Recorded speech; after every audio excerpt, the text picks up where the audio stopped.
Manalo agad tayo. Nakita ko na agad sa inyo. So, cash out na natin yan, mga par. Wamos, proud promotor ng sugal, at magnanakaw daw ng video.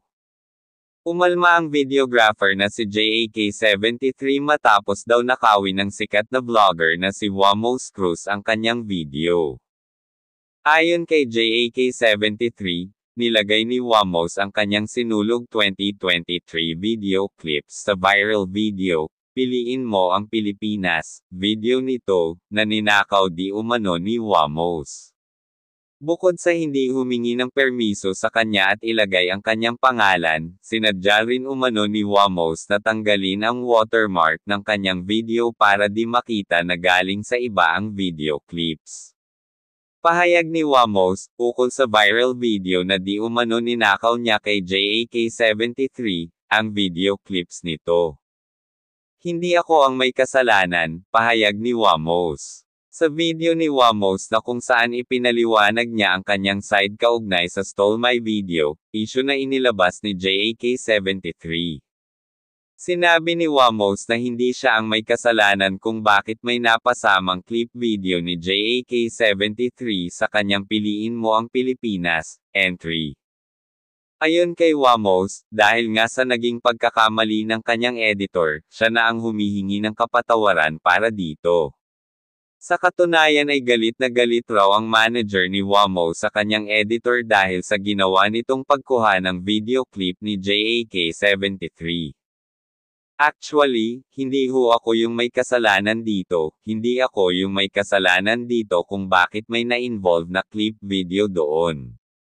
Ako na po yung humihingi ng pasensya doon sa editor ko sa nangyari, na una pa lang binalaan ko na siya, na kapag may mga ganitong klase ng video, actually, sobrang galit na galit nga yung manager ko doon sa editor ko dahil sa nangyari nga po. Komento ng ilang netizen, bakit kung kailan pa nag-viral at nakita ng totoong may-ari ang video, tila ba nagmamalinis si Wamos at nagkukunwaring walang alam, at isinisisi ni Wamos ang di umano'y stole my video sa kanyang editor. Agad din naman di umano nagpadala ng mensahe si JAK73, kay Wamos na wag na niyang sisihin aniya ang kanyang editor. Umpisa pa lang alam na umano ni Wamos, na kinuha nila ang video clips kay JAK73, para gawing content. Aniya JAK73, Wamos wag kang magalit at wag mo nang sisihin ang editor mo, dahil alam mo din naman na kinuha nyo ang video ko nang walang permiso. Kaya wag kang mag-feeling biktima dito, kinuha ninyo ang video clips ko para kumita kayo. Nagbigay din ng reaction, ang ilang vlogger, patungkol kay Wamos. Proud na proud di umano si Wamos, na ipakita ang kultura at pamumuhay ng mga Pilipino, sa kanyang video Piliin Mo ang Pilipinas.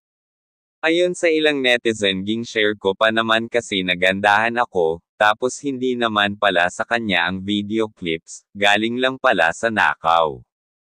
Pero pagkatapos di umano ni Wamos, ibandera ang kanyang video na tila ba proud na proud siya bilang isang Filipino at inilarawan din niya ang iba't ibang trabaho at tradisyon ng mga Filipino. Ilang mga netizen pa at kapwa niya vloggers, ang pumuna na panay naman daw live ni Wamos, at nagpo-promote ng sugal. Ito ang naging reaction ng ilang vlogger, kay Wamos.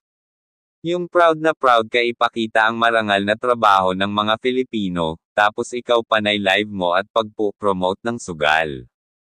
Nasaan ang pagiging isang maka-Filipino doon, kung gusto mo silang hamakin, ayon sa komento ng ilang netizen.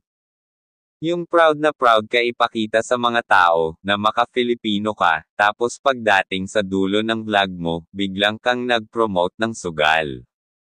Ikaw mismo Wamos alam mo sa sarili mo, na walang magandang may dudulot sa kapwa mo ang pagsusugal. Pero panay pa din ang pag-promote mo ng sugal, kahit alam mong hindi ito makakabuti sa mga taong maari mong mahikayat magsugal. Ayon pa sa isang vlogger na marami na di umano, ang nalulong sa sugal, at nasira ang buhay at pamilya dahil dito. Kaya tayong mga vlogger aniya, dapat di tayo nagbibigay ng maaring ikakasira ng ibang tao, lalo na marami ang nanonood ng ating video na maaring maingganyo natin sila, sa ikakasira ng kanilang buhay. Bakit may iilang vlogger ngayon na panay ang pag-promote ng sugal, hindi pa ba kayo nakontento sa inyong income sa pagbablog? Kaya todo promote pa din kayo ng sugal, kahit alam nyo ang pagsusugal ay maaaring makakasira sa buhay ng ibang tao. Pera-pera na lang ang iniisip nyo, hindi ang kapakanan ng ibang tao. Ikaw ka Al Story, ano ang masasabi mo patungkol dito? Tama lang ba mag-promote ng sugal ang mga vloggers para kumita? Salamat sa panunood, mag-subscribe at huwag kalimutan i-follow ang ating Facebook page.